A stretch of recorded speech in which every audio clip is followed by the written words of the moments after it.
Hello,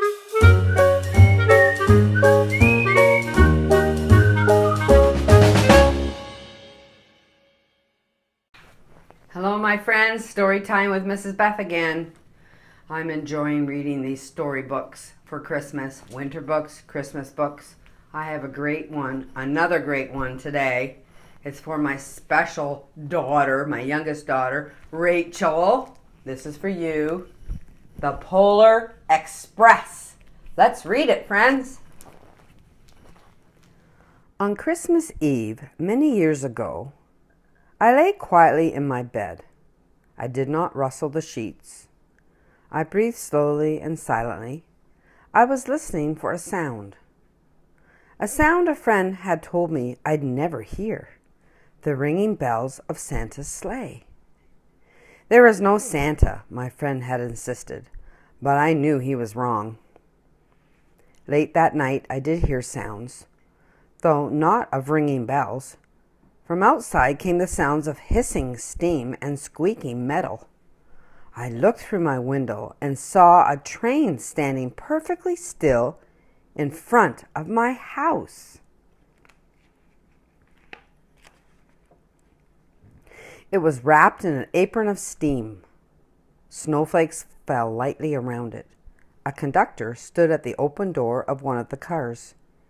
He took a large pocket watch from his vest, then looked up at my window.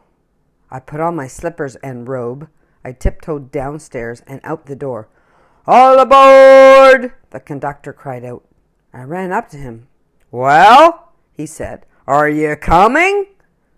"Where?" I asked. "Why, to the North Pole, of course," was his answer. "This is the Polar Express." I took his outstretched hand and he pulled me aboard. The train was filled with other children, all in their pajamas and nightgowns. We sang Christmas carols and ate candies with nugget centers as white as snow. We drank hot cocoa, hot chocolate as thick and rich as melted chocolate bars. Outside, the lights of town and villages flickered in the distance as the Polar Express raced northward. Soon there were no more lights to be seen. We traveled through cold, dark forests where lean wolves roamed and white-tailed rabbits hid from our train as it thundered through the quiet wilderness. We climbed mountains so high it seemed as if we would scrape the moon. But the Polar Express never slowed down. Faster and faster we ran along, rolling over peaks and through valleys like a car on a roller coaster.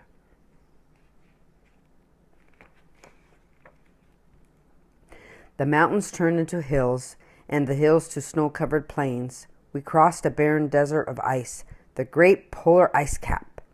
Lights appeared in the distance. They looked like lights of a strange ocean liner sailing on a frozen sea. "There," said the conductor, "is the North Pole." The North Pole. It was a huge city standing alone at the top of the world, filled with factories where every Christmas toy was made. At first we saw no elves. "They are gathering at the center of the city," the conductor told us. "This is where Santa will give the first gift of Christmas." "Who receives the first gift?" we all asked. The conductor answered, "He will choose one of you."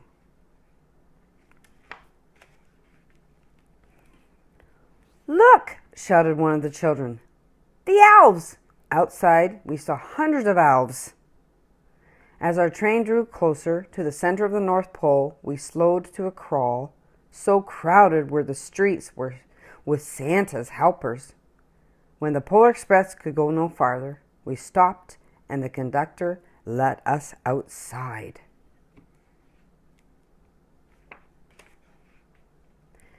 We pressed through the crowd to the edge of a large open circle. In front of us stood Santa's sleigh.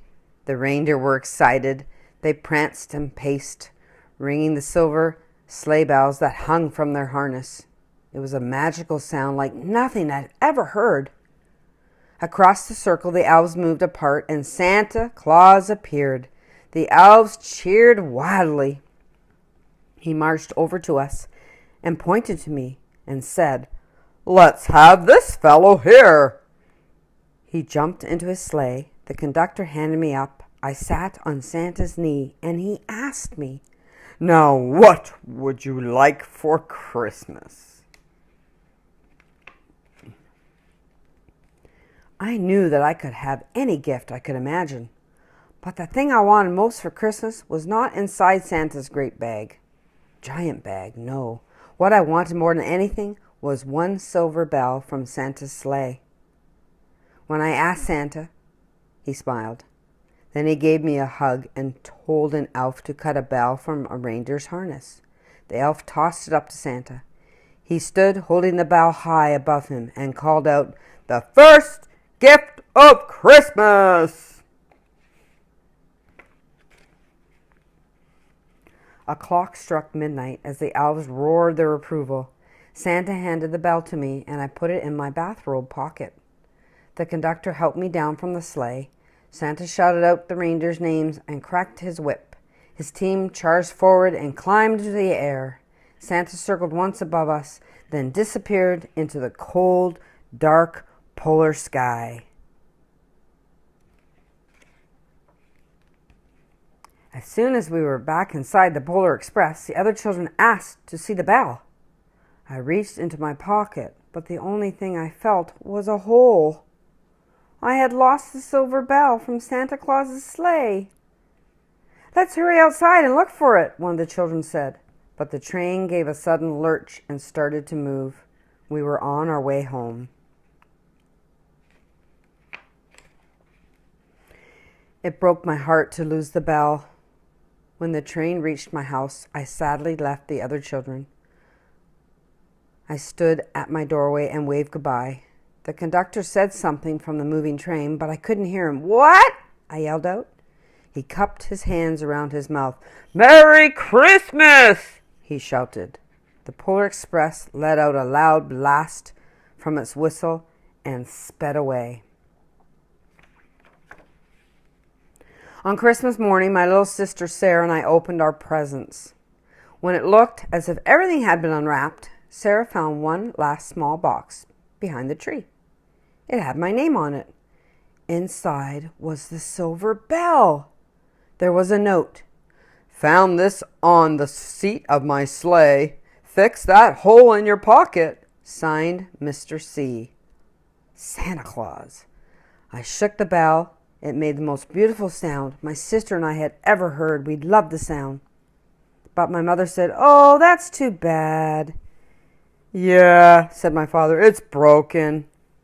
When I'd shaken the bell, my parents had not heard a sound. At one time, most of my friends could hear the bell, but as years passed, it fell silent for all of them. Even Sarah found one Christmas that she could no longer hear its sweet sound. Though I've grown old, the bell still rings for me, as it does for all who truly believe. What a sweet story. That boy had such a great ride on the Polar Express train. He also got a special present from Santa. I wonder what's in my gift. Can we hear it?